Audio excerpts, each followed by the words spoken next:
Imagine a worldview where getting married doesn't just like complicate your life, but it literally traps your soul in a cosmic prism. Right. Yeah. Where staying single isn't just some transitional phase or a modern lifestyle choice, but actually the absolute non-negotiable requirement for entering a heavenly utopia. Yeah, we are stepping completely outside the realm of conventional relationship advice today. I mean, we're looking at a paradigm that views the foundational building block of human society as, well, a fatal flaw. Exactly. So welcome to today's deep dive. We have a highly specific mission for you today. We really do. We're going to explore this really provocative, uncompromising, and deeply unconventional perspective on romantic relationships and singlehood. And to do this, we're examining an essay titled Blessings to the Unmarried. Right. It was written by an author named Xu Feng on June 14, 2023, Yeah. and edited by Kinyu. But before we delve into the mechanics of this text, we must establish our analytical boundaries here. Yes, very important. Our objective today is to unpack a radical philosophy that frames the institution of marriage not merely as, a flawed social construct, but as a literal cosmic trap. And just to be absolutely crystal clear with you listening right now, we are acting strictly as impartial reporters on this deep Oh, dive. that's totally impartial. We are not endorsing these viewpoints, nor are we taking sides on the politically or spiritually charged concepts within. Our job is simply to convey the author's original ideas exactly as they are presented in the source material. Basically mapping out the architecture of this argument. Yeah, so you can understand a truly unique alternative worldview. So we are asking you to temporarily suspend your default assumptions about human sociology. Right. So set aside everything you've been taught about finding your other half or building a life together. Because, society generally frames finding a life partner as the ultimate milestone. Oh, absolutely. The happily ever after. Right. You lock it in, and that is supposedly the start of it. But Shifeng opens this essay with an explosive volley that just completely shatters that narrative. It really does. The text begins by blessing those who are unmarried and who intend to stay that way, promising them happiness and a bright future of life. And it really emphasizes the vitality of that word, life. Yeah, it goes far beyond gentle encouragement. I mean, the author explicitly describes marriage as a design of the devil aimed at dragging people into hell. Okay, let's unpack this. Yeah. Because calling it a demonic design implies a deliberate mechanism of corruption, Right. It's not just saying, like, living together is difficult. It's like the author views marriage not as a social contract, but as a cursed artifact. Oh, I like that analogy. Yeah, like no matter how pure your intentions are when you put it on, it inevitably corrupts you. Or perhaps a better way to look at it, imagine taking a beautiful, sprawling public park and building a massive concrete wall around a tiny patch of it. Right. And declaring, this patch is exclusively mine. Exactly. Suddenly, your entire existence becomes about defending those walls, and you completely lose access to the wider landscape. What's fascinating here is how the text scales that exact concept of psychological enclosure. Yeah. Because the author doesn't just say marriage requires hard work. They argue it is the active incubator for all negative human traits. Like all of them. Basically, yeah. The essay cites the institution as the primary catalyst for jealousy, selfishness, strife, corruption, and narrow-mindedness. It forces human empathy to become privatized. The privatization of empathy. Wow. I really like that phrasing for the listener. And the author takes this privatization to its absolute logical extreme. How so? While Sweffen claims that marriage is the birthplace of not just personal strife, but familial, racial, and national conflicts. Okay, wait, I have to push back on the mechanics of that claim for a second. Sure. I can understand the argument that a bad relationship causes personal sorrow or, anxiety. But how on earth does two people signing a marriage license mathematically lead to a national conflict? The text leaps from the domestic to the global so fast. I know it sounds wild, but the leap makes sense within the author's sociological framework. Okay, walk me through it. If the marriage contract forces you to prioritize your specific spouse and your specific genetic offspring above the broader collective, it creates a deeply ingrained tribal mentality. Oh, I see. According to this philosophy, that small-scale selfishness scales up exponentially. It starts as my family competing against your family for resources. Right. And then that insular mindset expands to my tribe against your tribe and eventually my nation against your nation. The author traces the root of all zero-sum societal division straight back to the exclusionary boundary created by the marriage contract. Wow. So the argument is that by drawing a hard legal circle around us, You automatically mandate the existence of them. Exactly. And that manufacture division is what keeps humanity locked in a state of perpetual conflict. Yes, and the text states explicitly that marriage operates as a resistance to elevating the quality of human life to heavenly realms. Because of that conflict. Right.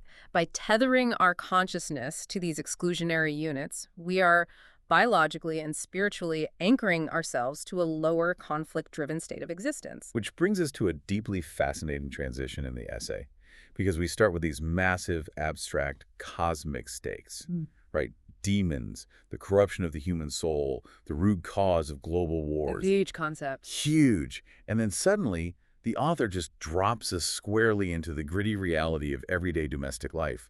The contrast is incredibly sharp. It really is. The text shifts to this hyper-specific catalog of personal flaws that are ostensibly amplified by being trapped in a domestic partnership. Yeah, the essay asks what happens when you enter into marriage and the other person has personal flaws, and then it just proceeds to list them in painful detail. Oh, very painful. It starts heavy, mentioning, a tendency for violence, unreasonable behavior, extreme selfishness, but then it pivots to highly relatable, mundane friction. Like the day-to-day stuff. Right, like what if they lack hygiene? What if they're excessively vain? What if they over-socialize? It paints an intensely claustrophobic picture of sharing space. It totally does. It goes on to highlight extreme possessiveness, like forbidding you from interacting with the opposite sex. And then the most jarring one, what if they are constantly nagging in your ear, perpetually finding fault with you? Just wearing you down. Yeah. And for you listening, think about the cognitive dissonance here. You are supposedly dealing with the grand design of the devil, and the devil's primary weapon is nagging you about leaving your socks on the floor or chewing too loudly. Well, the juxtaposition serves a highly specific mechanical purpose in the author's argument. Okay, where does... The cosmic tragedy is fueled by the daily grind. The author is suggesting that consciousness operates on a limited bandwidth. Ah, bandwidth. Right. If your spiritual attention is constantly consumed by these mundane domestic annoyances, the nagging, the lack of hygiene, the territorial disputes over chores, you have zero bandwidth left to perceive or pursue spiritual elevation. Oh. The friction literally wears down your spirit, grounding your soul in petty materialism.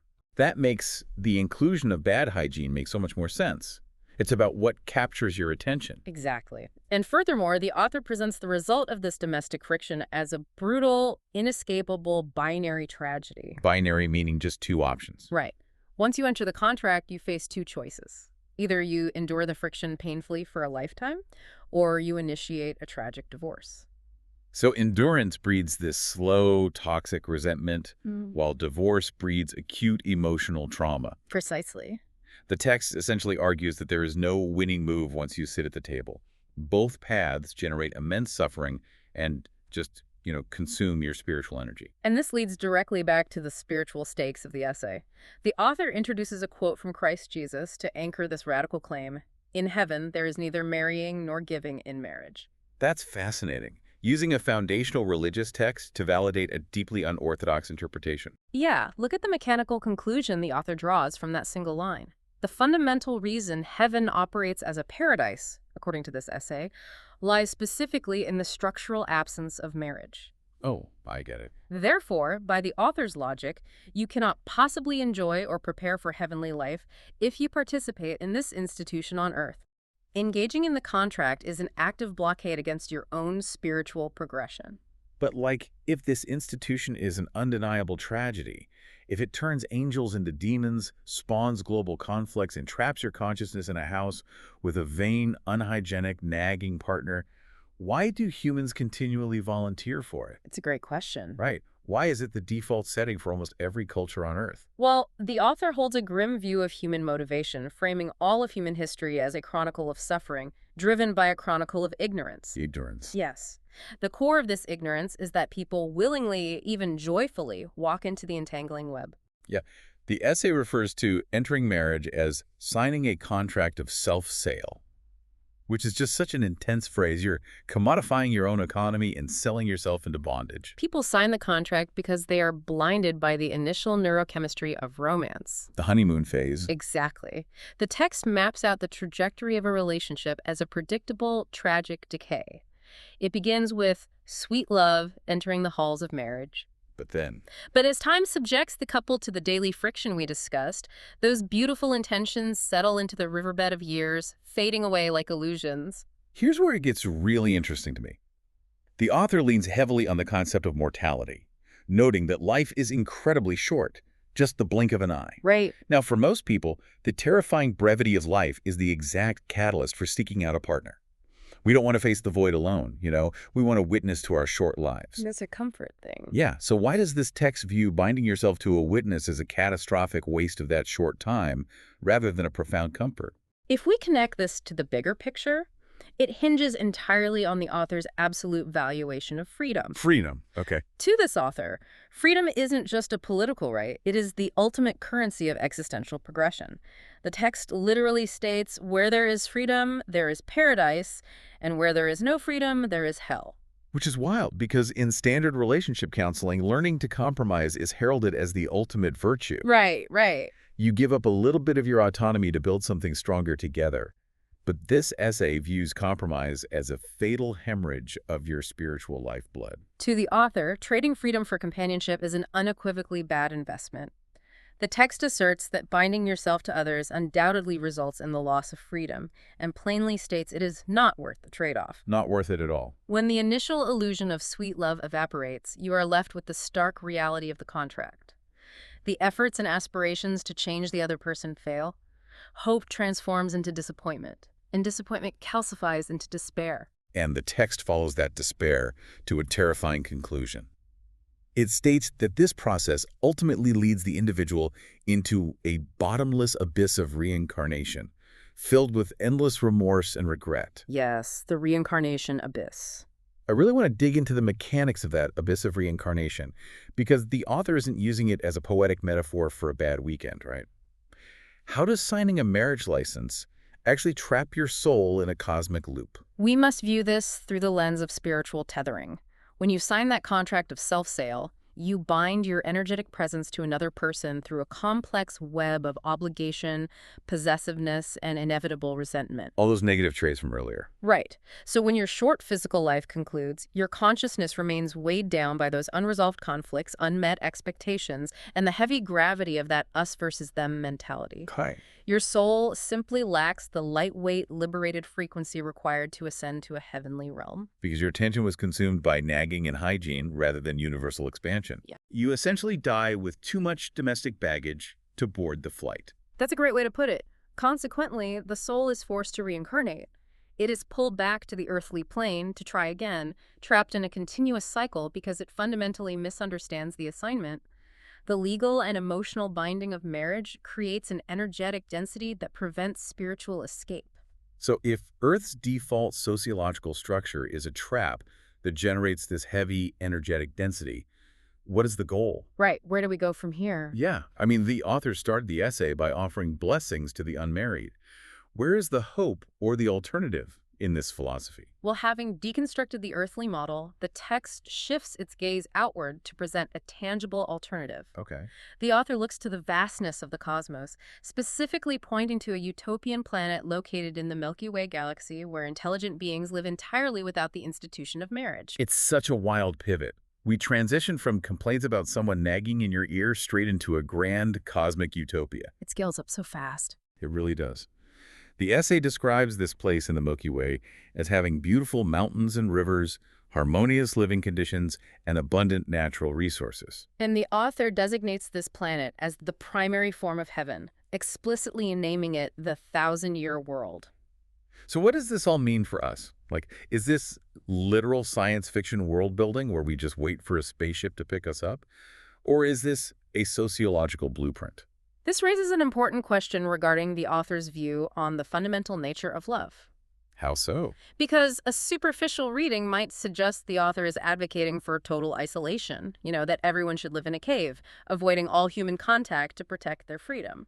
Yeah, I am really glad you brought that up for the listener, because the contract of self-sale concept can sound incredibly cynical, as if human connection itself is the enemy. But the text explicitly refutes that. In the 1,000-year world, the author notes that everyone loves and cares for each other. Oh, so they do connect. Absolutely. The inhabitants relish the joys of being alive, appreciate the fortunate blessings of destiny, and possess boundless yearning for a bright future. Love, care, and vibrant communities still exist in this utopia. So love exists. Community exists. The difference is the infrastructure surrounding it. Precisely.